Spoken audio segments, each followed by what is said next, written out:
The Jet Propulsion Laboratory Case Study by Brenda Espinoza, Jonathan Lugert, and Rutger Olson.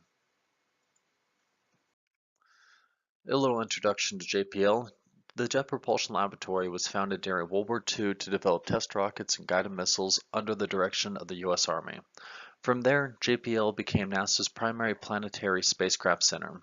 JPL has since launched several exploration missions to Mars, Jupiter, and even Neptune. They helped create Earth's first orbiting satellite, which led to the groundbreaking discovery of the Van Allen radiation belt in the 1950s. They also helped develop NASA's Deep Space Network. The Mars Biological Explorer. There is much more pressure for this mission to succeed due to past Mars exploration failures. This mission will be the first to implement a comprehensive risk management system from start to finish. They also include several experimental miniaturized technology that is unproven in space, which leads to a very unknown factor. JPL's minimal appetite and tolerance for risk on the MBE project. There is a minimal tolerance and appetite for risk because of several humiliating disasters of Mars exploration missions. In September 1999, the Mars Climate Orbital Disaster used metric versus customary unit measurements. In December of 1999, the Mars Polar Lander disaster had no landing telemetry due to cutting costs. From this, the strategic goals for JPL are successful Mars landing, timeliness of missions, and public approval. We believe that there needs to be at least a 90% chance of success for the risk review board to approve the launch. Why are the risk appetites and tolerances for JPL for this project so important? Well, NASA has a default risk appetite and tolerance that must be minimal. Space missions require immense amounts of complex parts that are generally untested in non-laboratory environments to be used. The law of large numbers dictates that there must be statistical failures due to the number of complex, untested mechanisms. NASA and JPL must ensure a constant leptocuretic distribution for mechanical failure. Multiple independent space missions test the leptocuretic distribution and thin tails. Mission failures create a normal distribution with fat tails. How are JPL's risks similar and different from those faced by other firms? Well, they're very similar to other firms. JPL faces reputational risks. They also face commodity risks such as fluctuating commodity prices that can greatly impact the project's budgets and therefore the entire company. They also face supplier risks, credit risks, and legal and regulatory considerations, which leads into how they are different. Because they are funded by NASA, a public agency by the government, there is immense pressure by Congress and the taxpayers, all of which are the stakeholders of JPL, to have successful operations without any needless failures, as such seen in the past. There is also very minimal currency risk. This is because JPL does not source from other countries. Everything is developed within the United States. So who are JPL stakeholders? Well, for one, it's the American taxpayers. If you pay taxes and you're in America, well, you're funding JPL and you're funding NASA. So people like to know where their money is going, such as the Mars Observer failure of 1993. The taxpayers took this project as a $1 billion waste of their money. They also placed immense pressure on Congress to change current regulatory agency rules within NASA. NASA is another JPL stakeholder because they charge JPL to launch planetary spacecraft missions. Caltech is the sponsor of JPL and is contracted from NASA.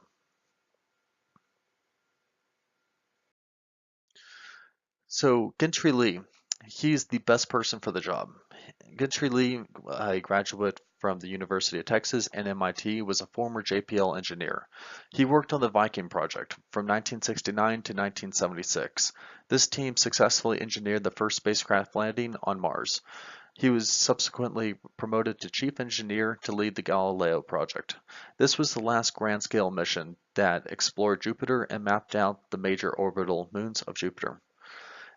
After Daniel Goldin of 1992 was appointed as the new NASA administrator and challenged JPL to adopt faster, better, cheaper techniques to accomplish more with less money, Lee departed JPL to pursue personal endeavors.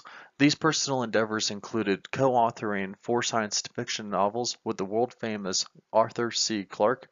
He collaborated on the production of award-winning science documentaries for television. He designed computer games, traveled giving lectures on space exploration and extraterrestrial life, and Lee understood how to communicate with taxpayers and what Americans actually desired from space exploration. Gentry-Lee Risk Review Management Process. Gentry-Lee developed the first risk management process and created a culture of intellectual confrontation. Phase 1, create a independent risk review board 51 months before the scheduled launch. This consisted of 12 independent people, with Lee being the chair. They interviewed all project teams and highlighted all critical risks. They ranked the risk into a heat map using the probability of failure and the consequence of severity. Phase 2 was the critical design review from the risk review board, which happened 22 months out. And this is to reassess the critical risks and update risk rankings. Phase 3 is the critical events readiness review from the risk review board, and this happens 7 weeks out. And they assess the recommendation to launch to the board of directors. How does Lee's risk management process accomplish the 5 steps of risk management? He identifies, evaluates, chooses, implements, and monitors the risks. And you can look over the slides for more in-depth explanation. Phase 1, 6 critical issues were identified. The heat shield had a probability of failure of 10 to 30% with a catastrophic rank, and this put it in the red zone. The risk review board recommended a 50% time margin with no special cost reserves. The second critical risk was the parachute. This had less than a 5% probability of failure with a catastrophic rank, making it a red zone risk. The risk review board recommended a 30% cost margin with an unknown time margin. Radar. This was the third critical risk and had a less than 5% probability of failure with a catastrophic rank, red zone, yellow zone. The risk review board recommended a 30% cost and time margin.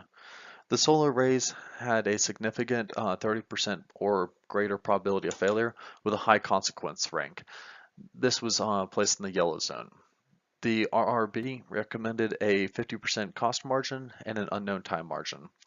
The biological marker science analyzer instrument had an unknown probability of failure, has its untested in space with a high consequence rank. This was placed in the red-yellow zone. The risk review board increased cost margins to 60% with an unknown time margin. The subsurface sample acquisition sample analyst system for the BMSA was an unknown because it had an unknown probability of failure with a low consequence of failure, and this was placed in the yellow zone. The risk review board increased the cost margin to 60% with an unknown time margin. Phase 2, critical design review, update the risks. The first 2 critical risks that were in the red zone, the heat shield and parachute, were both moved to the green zones. Radar was increased to a 30% plus probability from a less than 5% probability of failure and remained in the red zone. The solar array was fixed with a less than 5% probability and moved to the green zone. The BMSA was the 5th critical risk and faced major problems and was performing poorly. This was upgraded to a high red zone. The 6th critical risk was the SSAS and remained in the yellow zone due to the BMSA risk that was still present. And there is a new critical risk that was discovered, and this is the landing site safety. They are still unable to locate a safe landing zone and was given a yellow zone risk rating. This left two critical risks on the table: the BMSA and the landing zone risks that had to be solved for Gentry-Lee to recommend a launch to the board of directors. Phase 3, Critical Events Readiness Review. We're now 7 weeks from launch, and the BMSA is fixed and reduced to a yellow zone risk. The landing zone risk is still a yellow-red zone because simulations indicate a 20% probability of failure, leaving it in the red zone. It will take several months for the Mars orbiter to send back pictures with resolutions high enough to reduce the landing zone risk to 1 to 2% probability of failure, which will reduce it to the green zone. The probability of the EDL success was about 80% with the landing zone risk. The risk management process assessment. With less than 7 weeks to launch and a 80% probability of success, it is well below the board of directors' acceptable success odds to launch. All MBE missions to reach the ground are within acceptable levels. All planetary risks are now green. All high probabilities of high mission success. Moderate high risk of the BMSA failing to engage. Primary mission objective failure should fail, but the secondary mission success from a successful landing could ensue. This would improve stakeholder trust and credibility within Congress for landing. Taxpayers in Congress might accept the BMSA failure as a cost of doing business. Basically, they're going to say, solve it for the next mission. Monetary high risk of landing zone failure. Because of the lack of high resolution imaging, a landing zone still cannot be determined. However, this can be fixed through marginal micro adjustments through the in-flight trajectory that can be adjusted over the 18-month journey. Strengths and weaknesses of JPL's risk management program. Some strengths were creating an intellectual confrontation culture that promoted backwards thinking risk mitigation as a way of consistently moving forward. An independent risk review board, which met first 51 months before the pre-scheduled launch, and this was to rank and monitor risks and a heat map of all known critical maps and create a leptokurtic distribution within tails. Some of the weaknesses of the risk management program was lack of interdepartment communication. This could have helped significantly with identifying the BMSA and radar risks that Gentry-Lee originally identified in his risk review board. Recommendation to Gentry-Lee to launch. The stakeholders, being the taxpayers, have been continuously promised an on-time launch with a mission success by NASA for several years since the previously failed Mars missions. Gentry-Lee is in a unique position because he has the trust and credibility with the public about Mars missions, and the stakeholders all trust Lee's discretion. The only red risks remaining for this mission are the landing zones. This is a 30% probability of loss. However, this can be reduced through in-flight micro trajectory changes and reduced to a 1 to 2% probability of loss. All planetary landing risks are green and fully acceptable risks. This is the key stakeholder concern for any mission to launch. Right now, the highest risk is a yellow risk, and this is the biological or the BMSA operational failure, and this can be chalked off as the cost of doing business. Due to all the major stakeholder concerns being satisfied, we recommend Gentry-Lee recommend to the Board of Directors of JPL to proceed with the launch as scheduled. Public support is absolutely critical for continued Mars exploration missions. Getting the lander safely on the ground satisfies their demands for timeliness and that progress is being made.